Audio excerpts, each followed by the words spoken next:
अस्सलाम वालेकुम, मेरा नाम है जहांसे भाशमी और ये है Toyota land cruiser 300 series ZX package 2022 model. ये लैंड क्रूजर की 300 सीरीज है जो कि वर्ल्ड वाइड 2021-22 से आना शुरू हुई है और ये गाड़ी अब आगे बहुत सारे सालों तक आती रहेगी। प्लस इसको मल्टीपल टाइम्स फेसलिफ्ट भी किया जाएगा जिससे इस गाड़ी के लुक को बेहतर कर दिया जाएगा। लेकिन ये गाड़ी कंपैरेटिवली LC200 सीरीज के ऊपर बहुत सारा अपग्रेड है और इस गाड़ी में ऐसी बहुत सारी एक्साइटिंग चीज़ें आती हैं जो कि इससे पहले टोयोटा ने किसी कार में नहीं थी, जो कि मैं आगे कवर करूंगा इस रिव्यू के अंदर। खैर, अगर बात कीजिए स्पेसिफिक ZX की तो इसकी डिमांड 8 करोड़ 60 लाख रुपए है और ये गाड़ी साइकिल मोटरस्पोर्ट के पास अवेलेबल है। अगर आपने इस गाड़ी के बारे में कोई इन्फॉर्मेशन लेनी है तो आप इस दिए गए नंबर पर कॉल कर सकते हैं या फिर आप साइकिल मोटरस्पोर्ट को विजिट कर सकते हैं। साइकिल मोड की टोटल 2 ब्रांचेस हैं, एक DHA2 के केपन के ऑपोजिट और फिर रावलपिंडी में मरी रोड पर लोकेटेड है। इन दोनों ब्रांचेस पे गाड़ियों की बाइंग एंड सेलिंग के साथ साथ गाड़ियों में काम भी किए जाते हैं, जैसे कि tints, wrap, PPF, ceramic coating, graphene coating और इसके अलावा यहाँ पे गाड़ियाँ फेसलिफ्ट भी की जाती हैं। यहाँ पे ऑलरेडी हमने LC200 को LC300 में कन्वर्ट किया है कई बार और फिर यहाँ पे एक प्रॉपर पेंट बुक भी अवेलेबल है जहाँ पे गाड़ियों में बेस्ट क्वालिटी का पेंट किया जाता है। तो गाड़ियों में किसी भी तरह के पेंट जॉब के काम के लिए या फेसलिफ्ट के काम के लिए या फिर बाइंग एंड सेलिंग के लिए Cycle Motorsports is the place. Overall, it's a great 300 series, and today I'm going to review it. Let's start with the exterior of this car. ये Land Cruiser 300 series का front look है जो कि comparatively पिछली किसी भी generation से काफी ज्यादा अग्रेसिव है, लेकिन यहाँ पे हर किसी की अपनी ओपिनियन है। बहुत सारे लोगों को LC200 इससे बेहतर लगती थी, LC300 को बस एम ही से बोलते हैं, लेकिन कुछ लोगों को ये लुक बहुत पसंद आई है, मैं उनमें से एक हूँ। और वो लोग जिनको शेप पसंद नहीं आई उसके पीछे ही वजह है और वो वजह ये है कि इसकी ये ओरिजिनल शेप है। जब लैंड क्रूजर 200 सीरीज 2008 या 9 में लॉन्च की गई थी तो वो गाड़ी भी बहुत बेसिक सी थी, लेकिन उस गाड़ी को 2 बार फेसलिफ्ट किया गया और इससे पहले पाकिस्तान में जो इस गाड़ी का वर्जन आ रहा था वो सबसे ज़्यादा एक्सट्रीम वर्जन था, यानी कि उसको 2 बार फेसलिफ्ट कर दिया गया था, उसमें बॉडी किट्स लगा दी गई थी और उसमें बहुत सारी चीज़ें ऐड की गई थी, जबकि ये इस गाड़ी की इनिशियल शेप है। जब इस गाड़ी को आगे जाकर फेसलिफ्ट किया जाएगा तो इसकी लुक इससे बहुत सारा बेहतर होती चली जाएगी, बट स्टिल ये लुक भी मेरे ख्याल से अच्छा है। इसमें कोई खास बॉडी किट्स वगैरह ऐड नहीं की हुई, बट स्टिल इसकी लुक काफ़ी डिसेंट सी आ रही है। अगर बात कीजिए इस गाड़ी के फ्रंट लुक की तो फ्रंट पे फीचर्स के लिहाज से ये गाड़ी काफ़ी इक्विप्ड है, इस तरह से कि इसमें हेडलाइट वॉशर आते हैं और इसके अलावा फिर इसमें रडार भी आता है। इसका टोयोटा का एम्बलम प्रिंटेड आता है क्योंकि इसके अंदर सेंसर आते हैं जो कि इसके adaptive cruise control, lane departure assist, auto braking, collision warning वगैरह इस तरह के फीचर को असिस्ट करते हैं और इसके अलावा फिर इसके फ्रंट पे एक फ्रंट कैमरा भी दिया गया है। ये गाड़ी कैमरा सेटअप 360 डिग्री ऑफर करती है। इससे पहले मैंने LC300 के VXR यानी कि 3.3 डीजल इंजन वाली कार का रिव्यू भी किया हुआ है। उस कार में ग्रिल फ्रंट पे थोड़ी डिफरेंट आती है, उसकी ग्रिल के थोड़े से ये वाले एरियाज कर्व में होते हैं और ज़्यादा चौड़े होते हैं। ये क्योंकि ZX है तो इसकी ग्रिल इस तरह की आती है। ये लुक मेरे ख्याल से ज़्यादा डिसेंट है। डीजल वाली कार में यहाँ पे थोड़ा सा लुक चेंज आता है, बाकी मोर ऐसी गाड़ियाँ सेम हैं। अगर बात कीजिए इस गाड़ी की हेडलाइट की तो हेडलाइट के अंदर 3 पोजिशन लैंप दिए गए हैं और ये तीनों ही बाइसनॉन वाले हैं। फिर इसके अलावा इसमें DRL भी काफ़ी थिक कर दी गई है जो कि एंड टू एंड कंटिन्यू करती है और साइड में लैंड क्रूजर की बैचिंग आती है। फिर इसके अलावा इस गाड़ी में ये फॉग लैंप भी दिए गए हैं और फॉग लैंप के साथ एक और भी लाइट है जो कि फॉग लैंप के साथ ऑन नहीं होती। ये बेसिकली इसकी कॉर्नरिंग लाइट है। अगर आप इसका टायर्स को लेफ्ट पर टर्न करेंगे तो ये लाइट तब ऑन होगी और आपको यहाँ का व्यू देगी। ये चीज़ LX570 में आ चुकी इससे पहले। फिर इसके अलावा इसके फ्रंट पे जो करेक्टर लाइन्स हैं ये बहुत ज़्यादा एग्रेसिव कर दी गई हैं। इसके बोनट के अंदर ये 2 काफ़ी मैसिव हम्प्स आते हैं जो कि इसकी लुक को अच्छा बना रहे हैं। फिर इसके अलावा इसमें हेडलाइट ऑटोमेटिक फीचर के साथ हैं। वाइपर इस गाड़ी का रेन सेंसिंग है, यानी कि ऑटोमेटिकली बारिश को सेंस करके ऑन या ऑफ होंगे और ऊपर कुछ और सेंसर दिए गए हैं जिसकी यूजिबिलिटी में आगे जाकर एक्सप्लेन करूंगा। इसके बाद अगर बात कीजिए इस गाड़ी की साइड प्रोफाइल की तो ये भी कंपैरेटिवली पहले से बहुत ज़्यादा इंप्रूव कर दी गई है। यहाँ पे क्रिस्टल लाइन्स काफ़ी स्ट्रॉन्ग दी गई हैं और इस गाड़ी में डिस्टिंक्टिव चीज़ ऐड कर दी गई है और वो है इस गाड़ी के साइड मिरर का डिज़ाइन। इसमें साइड मिरर डोर के अंदर माउंटेड आता है जैसा कि सिविक रिबॉन या रिबर्स में था और ये चीज़ ऐसी है जहाँ से आप फेसलिफ्ट हुई कार को अफोर्ड कर सकते हैं। LC200 में साइड मिरर यहाँ पे माउंटेड था, लेकिन लोग फेसलिफ्ट करवा कर उस गाड़ी की लुक मोर लेस ऐसी बना लेते हैं, लेकिन साइड मिरर एक ऐसी चीज़ है जो कि चेंज नहीं हो सकती। इसके अलावा अगर बात की जाए करेक्टर लाइन्स की तो इसका फ्रंट फेंडर बड़ा अनयूजुअल सा है, ये ऑलमोस्ट स्ट्रेट ही है। इसके अलावा यहाँ पे करेक्टर लाइन्स फ्रंट से शुरू होकर टेल लाइट तक जाती हैं और इसमें साइड स्टेप भी नॉर्मल से आते हैं। इसके बाद अगर बात की जाए फीचर्स की तो फीचर्स के लिहाज से ये गाड़ी काफ़ी इक्विप्ड है। इस तरह से कि इस गाड़ी के साइड मिरर रिट्रैक्टेबल हैं, एडजस्टेबल हैं, इनमें ऑटो का फीचर भी आता है, इसमें ब्लाइंड स्पॉट मॉनिटर भी आते हैं, ये हीटेड भी हैं, फिर नीचे कैमरास भी दिए गए हैं और पडल लैंप भी दिए गए हैं। साइड मिरर में जितनी चीज़ें आ सकती हैं टोयोटा ने ऑफर कर दी हैं। फिर इसके अलावा इस गाड़ी का सॉफ्ट अनलॉक भी चारों ही डोर्स में आता है, यानी कि मैं इस गाड़ी को यहीं से ही लॉक या अनलॉक कर सकता हूँ लाइक दिस। और इसके साइड मिरर भी फोल्ड अनफोल्ड होते हैं। फिर इसके साइड मिरर के ऊपर क्रोम भी आता है, ये भी अगेन ZX वाले वेरिएंट्स में है, इससे छोटे वेरिएंट्स में क्रोम नहीं आता। फिर इसकी विंडोज़ के आसपास ये क्रोम की फ्लोर्स कंटिन्यू करती हैं। ये क्रोम भी LC300 में दिया गया है, 200 में सिर्फ नीचे आता था, ऊपर नहीं दिया गया था। बाकी इसके अलावा इसकी बोनट का जो ये वाला कर्व है ये आपको बड़ी मजे की लुक देता है। अगर आप इस गाड़ी को यहाँ से खड़े होकर देखें तो ये प्रॉपर एक मॉन्स्टरस ऑफ रोड एसयूवी लगती है। और अगर बात की जाए कैटेगरी के लिहाज से तो ये गाड़ी एक फुल साइज एसयूवी है। कंपटीशन के लिहाज से इसका competition Cadillac Escalade, GMC Denali वगैरह या फिर एलेक्स 600 जो कि टोयोटा की एक सब्सिडरी है या फिर रेंज रोवर वगैरह बनती हैं। इसमें बाकी बैक पे विंडोज प्राइवेसी वाली आती हैं क्योंकि गाड़ी इंपोर्टेड है और इसमें क्वार्टर ग्लास के अंदर भी हीटर्स आते हैं। फिर इसके अलावा इसमें ये जो ओवर फेंडर्स हैं ये बड़े बेसिक से हैं। इसमें एक और वर्जन भी आता है जिसमें एक्सटेंडेड बॉडी किट्स होती हैं, उनमें फिर ब्लैक कलर की लाइन आती है जो कि इस गाड़ी में पैकेज नहीं लिया गया। मेरे ख्याल से ये थोड़ी ज़्यादा डिसेंट लग रही है। वो गाड़ी बहुत ही ज़्यादा फ्लैशी होती है और मेरे ख्याल से तो थोड़ा ओवरकिल है। फिर इसके अलावा यहाँ पे इसका फ्यूल टैंक दिया गया है और इसमें फ्रंट और बैक पे पार्किंग सेंसर्स भी आते हैं। इसके अलावा रिम इस गाड़ी में 20 इंचेस के हैं जो कि लुक्स के लिहाज से कंपैरेटिवली पहले से बहुत ज़्यादा इम्प्रूव्ड है। इसके बाद अगर बात कीजिए इस गाड़ी के रेयर लुक की तो लुक्स के लिहाज से ये गाड़ी फ्रंट की तरह ही बैक पे भी काफ़ी मददगार है। यहाँ पे सब कुछ बड़ा स्लीक कर दिया गया है लेकिन साइज के लिहाज से काफ़ी मैसिव है। टेलर इसमें स्लीक करके ज़्यादा चौड़ी कर दी गई हैं। टेलर के अंदर इसके अलावा एलईडी लैंप्स आते हैं जो कि एंड टू एंड कंटिन्यू करते हैं और ब्रेक के लिए ऊपर एलईडी बल्ब दिए गए हैं। टेल फिनिश इंडिकेटर और रिवर्स भी एलईडी में आता है जो कि इस तरह सीक्वेंशियली ब्लिंक करता है। और फिर इस गाड़ी में टेल गेट भी पावर्ड आता है। मैं इसके टेल गेट को की से अनलॉक कर सकता हूँ लाइक दिस। लेकिन यहाँ पे एक चीज़ डिफरेंट है, 300 सीरीज में टेल गेट सिंगल ही पीस आता है जबकि इससे पहले ये स्प्लिट में आते रहे हैं। मेरे ख्याल से अगर ये स्प्लिट में होता तो थोड़ा ज़्यादा बेहतर था। स्प्लिट पर टेल गेट के अंदर आप चढ़ के बैठ सकते हैं, इसमें ऐसा कुछ भी नहीं है। आपके पास खास बैठने की जगह बचती नहीं है। बाकी बैठने को आप यहाँ बैठ सकते हैं बट स्प्लिट पर डिज़ाइन ज़्यादा अच्छा था। फिर इसके अलावा इसके टेल गेट की हाइट को आप एडजस्ट कर सकते हैं। और अगर बात कीजिए इस गाड़ी की ट्रंक कैपेसिटी की तो ये भी अच्छी खासी स्पेशियस है। और इस गाड़ी के बारे में एक अच्छी चीज़ ये है कि इस गाड़ी की सीट सिंकिंग आती हैं। प्राडो में 2009-10 के बाद से सीट सिंकिंग में आने लगी थी, यानी कि फ्लोर के अंदर फोल्ड होती थी, जबकि ये गाड़ी 2021 तक सीट साइड पर फोल्ड होने वाली ऑफर कर रही थी जैसा कि प्राडो में पुराने वाली आती थी। फॉर्च्यूनर में अभी बेसिकली वही आ रही हैं लेकिन इसमें अभी सिंकिंग दे दी गई है जिनको आप इलेक्ट्रॉनिकली रेस या लोअर कर सकते हैं लाइक दिस।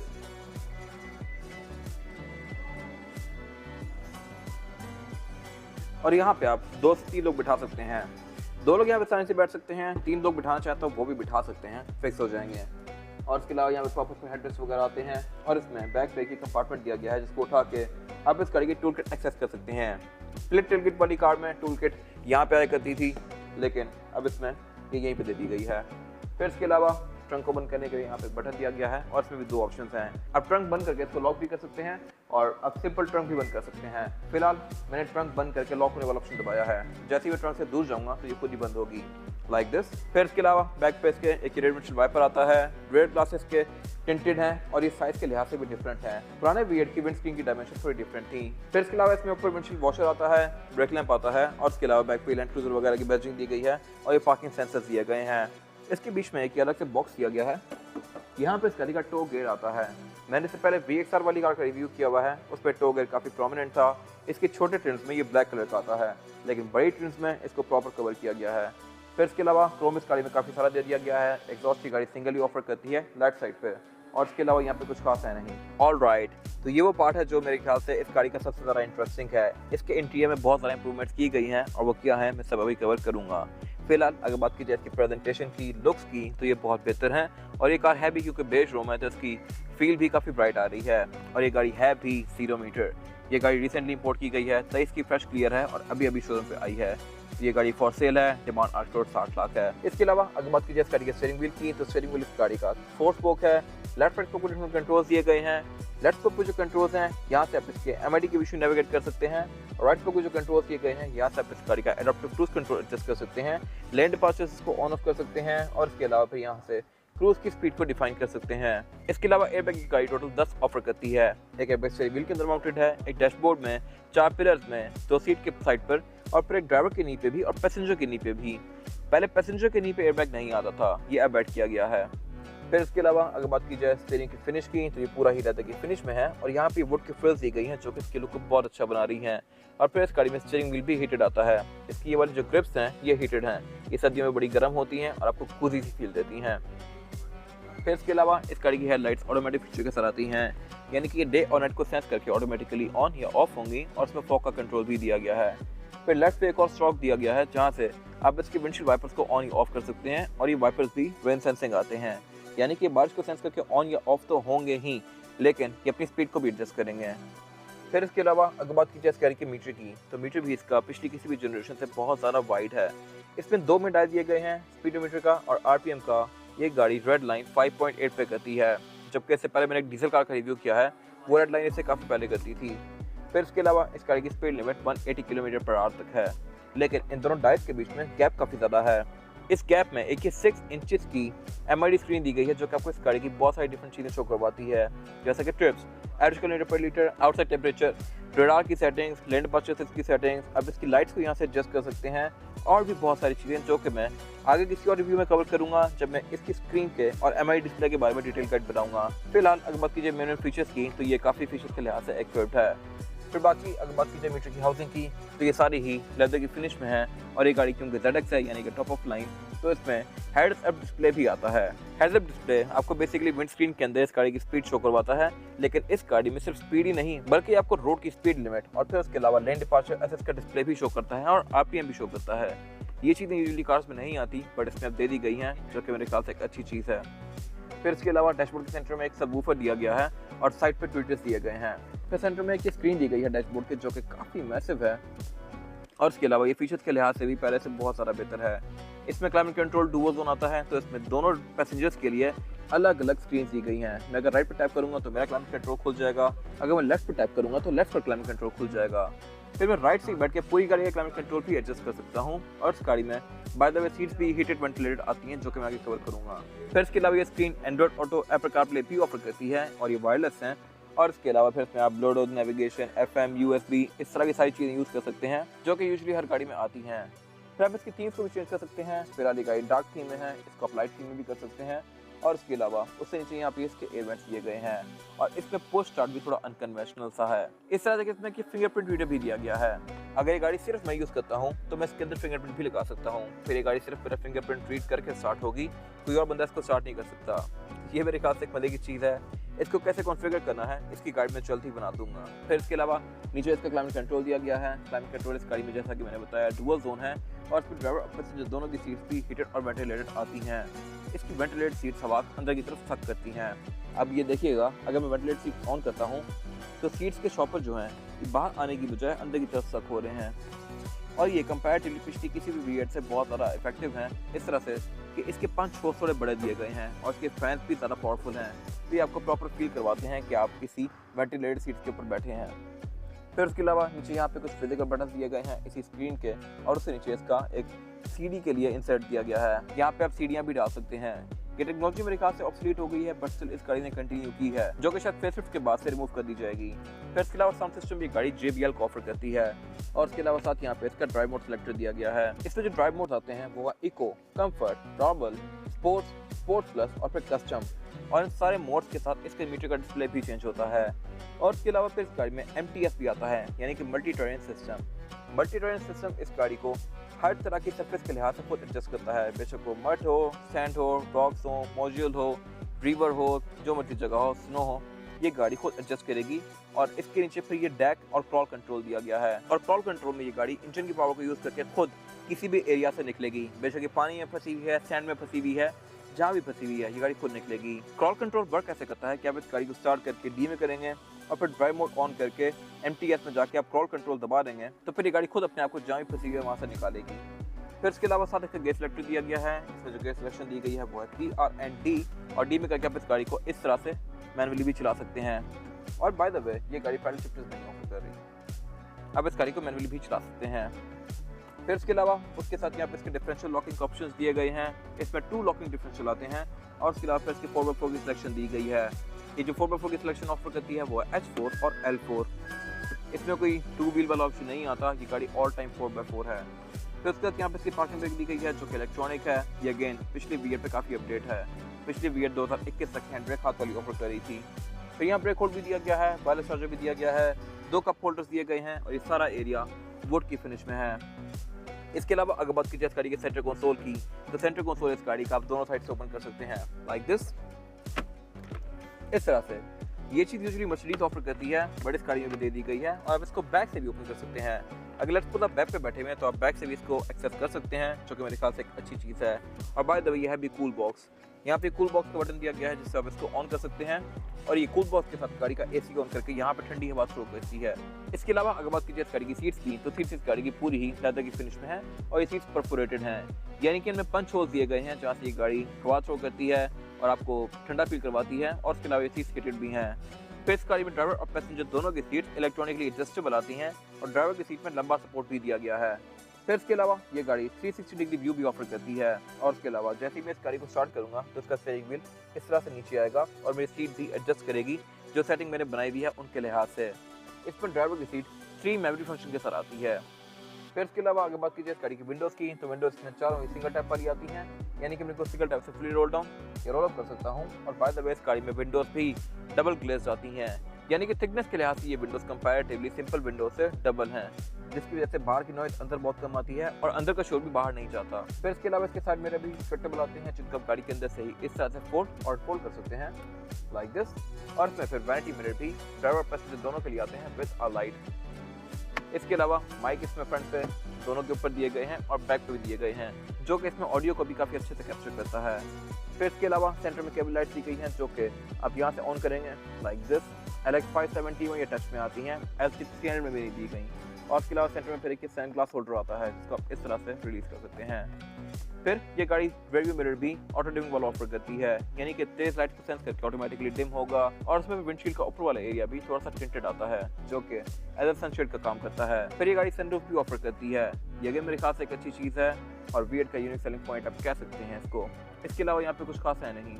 इसके बाद अगर बात कीजिए इस गाड़ी में रेयर पैसेंजर्स के लिए सीटिंग कैपेसिटी की, तो ये भी अच्छी खासी स्पेशियस है। यहाँ पे 3 लोग बहुत आसानी से बैठ सकते हैं, 4 आना चाहें तो वो भी आ जाएंगे, लेकिन फिर ज़्यादा कंफर्टेबल नहीं होंगे।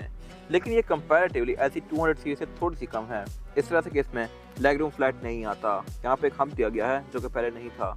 ये मेरे ख्याल से थोड़ी सी वियर्ड चीज़ है, लेकिन फीचर्स के लिहाज से ये गाड़ी बैक पे बहुत ज़्यादा इक्विप्ड है। इस तरह से कि एक तो बैक पे इसमें रेयर पैसेंजर्स के लिए एंटरटेनमेंट दिया गया है और ये एंटरटेनमेंट टच में है, पहले टच में नहीं था, तो ये काफ़ी कन्वीनियंट हो गया है। पहले इसको यूज़ करने के लिए एक रिमोट आता था जो कि बड़ा बेसिक सा था, अब आप इसको यहीं से यूज़ कर सकते हैं लाइक दिस। और आप इसकी थीम्स को भी एडजस्ट कर सकते हैं अपनी मर्जी के लिहाज से। इसके अलावा ये फीचर्स के लिहाज से भी काफ़ी ज़्यादा इक्विप्ड हैं और दोनों रेयर पैसेंजर्स अलग अलग यहाँ पे ऑक्स लगा के वॉल्यूम कम ज़्यादा करके अपनी मर्जी के लिहाज से ऑडियो सुन सकते हैं। मैंने यहाँ पे अपनी मूवी देखनी है, मैं देख सकता हूँ, उधर वाला पैसेंजर अपने लिहाज से कुछ भी देख सकता है। फिर इसी तरह यहाँ पे दोनों रेयर पैसेंजर्स के लिए अलग अलग क्लाइमेट कंट्रोल भी दिए गए हैं। क्लाइमेट कंट्रोल बैक पे डुअल जोन है, ये गाड़ी टोटल 4 जोन ऑफर करती है। मैं इसको यहाँ से एडजस्ट कर सकता हूँ लाइक दिस। और इस गाड़ी में एक चीज़ पहले से बहुत ज़्यादा अपग्रेडेड है और वो ये है कि इसमें रेयर सीट्स हीटेड के साथ साथ वेंटिलेटेड भी आती हैं। ऐसी 200 सीरीज में ये वेंटिलेटेड नहीं थी, अब इनके अंदर भी ये परफोरेशन दे दी गई है और ये यहाँ से भी हवा थ्रो करती हैं। फिर इसके अलावा यहाँ पे एक और चीज़ भी दी गई है जो कि इंडिविजुअल है और वो है इसके चार्जिंग पोर्ट्स। यहाँ पे 2 C2C पावर आउटलेट दिए गए हैं जहाँ से दोनों रेयर पैसेंजर इंडिविजुअली अपना फ़ोन चार्ज कर सकते हैं। ये मेरे ख्याल से काफ़ी सारी मज़े की चीज़ें हैं एक गाड़ी से एक्सपेक्ट करने के लिए। फिर बैक पे सिग्नल लाइटर एक दिया गया है और उसके अलावा यहाँ पे एक HDMI पोर्ट दिया गया है जहाँ से आप अपना लैपटॉप वगैरह प्लग इन कर सकते हैं। फिर इसके अलावा अगर बात कीजिए एयर वेंट्स की, तो एयर वेंट भी ये गाड़ी बैक पे भी फ्रंट जितनी ही ऑफर करती है। यहाँ पे पाँव में भी एयर वेंट्स आते हैं, सर पे भी आते हैं और सेंटर में भी आते हैं जो कि आपको हर तरफ से हवा थ्रो करेंगे। और बाय द वे अगर आपको कोई कसर रह जाए तो फिर इसमें सीट्स में भी एयर वेंट्स हैं। फिर इसके सेंटर में ये सेंटर कंसोल दिया गया है जिसको निकाल के आप एज एन आर्मरेस्ट यूज़ कर सकते हैं और इसको एज अ कप होल्डर भी यूज़ कर सकते हैं। यहाँ पे 2 कप होल्डर्स दिए गए हैं जिनको आप इस तरह से निकालेंगे। और इसके अलावा बैक पे ये हेडरेस्ट भी 3 ऑफर करती है और इसकी रेयर सीट्स भी 60-40 के स्प्लिट के साथ हैं। इनको आप फोल्ड करके सीट ट्रंक कैपेसिटी को और ज़्यादा खुला बना सकते हैं। फिर यहाँ पे ISOFIX के पोर्ट दिए गए हैं, सीट बेल्ट दी गई हैं और इसकी केबल लाइट्स भी काफ़ी प्रीमियम है as compare to any prior generation. फिर साउंड सिस्टम भी गाड़ी JBL का ऑफर करती है और इसके अलावा यहाँ पे कुछ खास है नहीं। इसके बाद अगर बात कीजिए इस गाड़ी के इंजन की, तो LC300 टोटल 2 इंजन ऑफर करती है, 3.3 litre twin turbo diesel and 3.5 litre twin turbo petrol. ये स्पेसिफिक कार क्योंकि ZX है तो इसमें engine 3.5 litre twin turbo petrol है और ये इंजन कंपैरेटिवली पिछले किसी भी लैंड क्रूजर के इंजन से छोटा है। इससे पहले वाली सीरीज यानी कि LC200 सीरीज या फिर LC100 सीरीज भी 4600 सीसी इंजन ऑफर करती थी या 5.7 इंजन ऑफर करती थी, बट इस गाड़ी में सिर्फ 3500 है, लेकिन इंजन अब ट्विन टर्बो है। World wide engine scope cap कर दिया गया है, यानी कि 4000 सीसी के ऊपर आप नहीं जा सकते। और इसके अलावा अब वर्ल्ड वाइड छोटे इंजन से ज़्यादा पावर निकाली जा रही है टर्बो चार्जर्स या सुपर चार्जर्स को यूज़ करके, and this car is no different. अगर आप फोर्ड की गाड़ियाँ देखें, F-150 वगैरह, रेंज रोवर्स देखें या ये गाड़ी देखें, तो इनमें इंजन 3.5 आ रहे हैं और ये गाड़ी 409 हॉर्स पावर प्रोड्यूस करती है, जो कि बहुत अच्छा परफॉर्मेंस फिगर है इस बॉडी साइज के लिहाज से। ये गाड़ी 409 horse power and 473 pound feet of torque produce करती है, जो कि इस गाड़ी को कंपैरेटिवली पिछली कार से बहुत तेज बनाता है। ये एक्सीलरेशन में भी और पावर के लिहाज से V8 वाली कार से ज़्यादा बेहतर है। और बाय द वे ये गाड़ी सिर्फ है भी V6, मेरे साथ जो V8 खड़ी हैं ये आखिरी V8 थी। बाकी प्रेजेंटेशन के लिहाज से इसके पूरे नंबर हैं। अगर बात की जाए इंजन नंबर की, तो इंजन नंबर LC300 के अंदर आप इसका होल्ड उठाएंगे ये वाला, तो इसके अंदर सेंटर में दिया गया है। अगर डीजल वाली कार की बात की जाए तो उसके लेफ्ट टायर के पीछे दिया गया होता है इंजन नंबर, अगर आपने कभी ढूंढना हो तो। खैर, मैंने इससे पहले डीजल वाली कार का रिव्यू भी किया हुआ है और वो गाड़ी भी परफॉर्मेंस के लिहाज से काफ़ी मददगार है। और सिर्फ यहाँ पे इंजन की परफॉर्मेंस फिगर ही नहीं, बल्कि इंजन को स्ट्रक्चर वाइज भी इंप्रूव किया गया है। एक तो इस गाड़ी के ऑयल पेंट का डिज़ाइन इंप्रूव किया गया है, जिसकी वजह से ये गाड़ी 45 डिग्री तक भी क्लाइंब कर सकती है, तो ये ऑयल पे चौक नहीं करेगी। और इसके अलावा फिर इसको सील भी इस तरह से किया गया है कि आप इस गाड़ी को 700 मिलीमीटर तक सबमर्ज कर सकते हैं पानी के अंदर, यानी कि तकरीबन इस गाड़ी की टायर्स की हाइट तक आप इसको पानी के अंदर ले जाएं तो ये हर चीज़ स्टॉक के साथ चल सकती है, ये बंद नहीं होगी। तो ये मेरे ख्याल से काफ़ी इंप्रूवमेंट है। इसके अलावा अगर बात की जाए फीचर्स की, तो ये गाड़ी ABS ऑफर करती है, ट्रैक्शन ऑफर करती है, रडार ऑफर करती है और इसमें फिर एडॉप्टिव हाइट कंट्रोल आता है, जो कि इसकी गाड़ी को काफ़ी अच्छा बनाता है। इसके अलावा अगर बात की जाए एवरेज की, तो ये गाड़ी आपको 6 से 7 तक की एवरेज दे सकती है, डिपेंडिंग अपॉन ड्राइविंग पैटर्न, जो कि पिछली गाड़ी से अगेन बहुत इंप्रूव्ड है। इसके अलावा इस गाड़ी के इवन फैन तक को ऑप्टिमाइज किया गया है, इसकी हर चीज़ पे वर्क किया गया है। फैन को ऑप्टिमाइज ऐसे किया गया है कि अगर आप इस गाड़ी को ठंडा स्टार्ट करते हैं तो इसका फैन ऑन नहीं होगा। ये तब तक ऑन नहीं होगा जब तक इंजन ऑप्टिमम टेम्परेचर तक नहीं पहुंच जाता। अगर लेट्स सपोज इंजन ऑलरेडी गर्म नहीं हुआ और फैन ऑन हो गया है, तो उससे इंजन गर्म होने में ज़्यादा टाइम लेता है और इंजन अपने आप को गर्म करने के लिए RPM हाई रखता है, जिसकी वजह से ये गाड़ी फ्यूल ज़्यादा खाती है। तो फ्यूल इकोनॉमी को बेहतर बनाने के लिए इस गाड़ी में हर तरह से वर्क किया गया है। इसके अलावा इसके बोनट की रेजोल्यूशन दी गई है, बोनट इस गाड़ी का हाइड्रोलिक से ओपन होता है और इसके अलावा यहाँ पे कुछ खास है नहीं। इसके बाद अगर बात की जाए इस गाड़ी के टायर साइज की, तो टायर साइज जो ऑफर करती है LC300 सीरीज, ये है 265, 55 और 20। इसमें 20 इंचेस का रिम आता है, जो कि मल्टी स्पोक रिम है और ये स्मोकी क्रोम है। बेसिकली है ये क्रोम सा ही शाइनी है, लेकिन इसमें ग्रे का टच दिया हुआ है, जो कि इसके लुक को थोड़ा डिसेंट बना रहा है। और टायर ये गाड़ी डनलॉप ग्रैंड ट्रैक ऑफर करती है, जो कि टोयोटा अपनी मोस्टली कार्स में देता है। ऐसा ही टायर फॉर्च्यूनर में, रीवो में आता है, लेकिन वो साइज में छोटे होते हैं।